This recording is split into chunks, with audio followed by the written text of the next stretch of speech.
alheituna hianin kabula hian ke Lalthlamuankimi mami a omani a ati thazwal pathum te a hlan kai zinga mi kha ani a grand finale a enge han hanin ti siak chaudon ani a englangai sakdon le judge te hlathlana ni nge anga tero o ni e nun Khawhar anyang chu pani pakhat nai ni pui thein in ringem kashi lo le pathian thu chan tv lamate kanin kom na hin lo thlir don ani a enge iphur to em nangma o phur to khop mai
chuan shin nu neih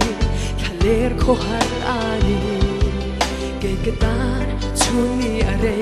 zan khwa sei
Mami